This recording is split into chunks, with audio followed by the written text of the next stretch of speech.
for us, it's all about finding out what is the circumstances of demand. How are people doing in terms of financial education, in terms of financial health, in terms of the types of products and services that they're using, and things they're not using, and why. This survey is extremely important for us because then it will inform us in terms of the reasons why we have or we don't have so many people using the insurance products and also consuming the pension products. So basically, I think then it also provides a basis upon which we have to review our policies. It also provides a basis upon which we need to up the game with regards to the consumer education, so that we can then see an uptake, an increase in the uptake of these products. So, and it also provides a platform upon which we can begin to have a conversation with the government. As we are aware, the government are the policymakers, so then we need to have a discussion with them with regards to how we see things in this space of pensions and insurance. You see, the Finscope survey is supposed to help us identify where we're doing well. Have we, as access to finance, gone where we needed it to go? Have we provided the right suite of bouquet of products that the rural person needs, the woman needs, that the youth need? And so the Finscope helps us to unpack these. What are the gaps and what are the opportunities? With this new data, we're hoping that this data provides or fills in the gaps that we have had in the past Finscope surveys. We have had a number of Finscope surveys done in Zambia, but there has been no focus really on the rural population. And our interest as RUFEP to be able to support this activity was to ensure that we include financial information specifically that relates to the rural population. It gives also a picture of the last 5 years, so it also allows us to learn from what happened. We know what we did, we know our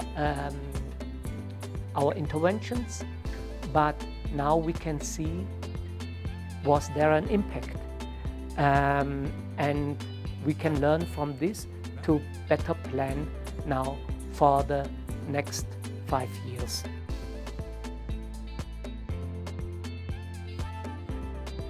Statistics in Zambia, especially if you talk about things like the distribution of wealth, the distribution of jobs, where do we find the market for the products.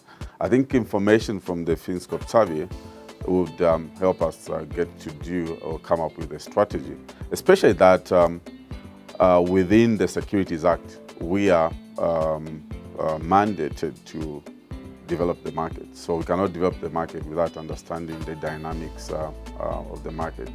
So if we're able to know what products, what services people require or are being used, and the effectiveness of or the quality of such services, I think it becomes easier for us to come up with a strategy suitable for the development of the market. By the way, we are working on the capital markets master plan, and the Finscope survey, I think, forms a very, very good part of ensuring that we understand which sectors of the market we should be concentrating on. One big issue, I think, is the actual products. If you talk rural areas, you're talking agriculture. Most of the colleagues in the rural areas are involved in activities of an agricultural nature.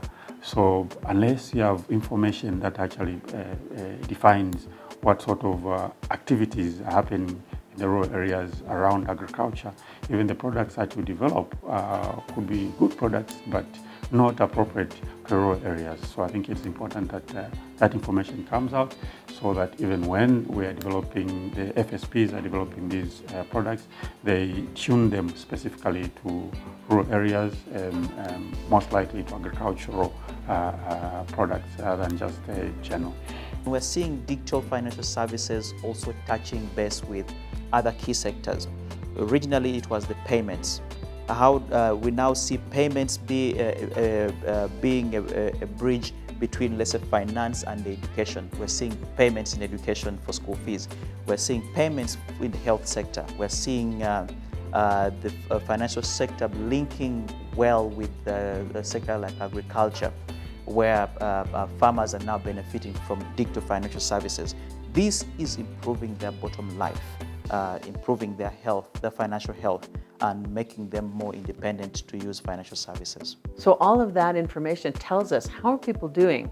And in looking at that information, we're able to tell what's the right things that we should be doing in the country, in FSD Zambia, to enable people to have better financial health, better financial inclusion, financial circumstances that allow them to have, that allow every Zambian to have inclusive economy. We will use the database, which is now newly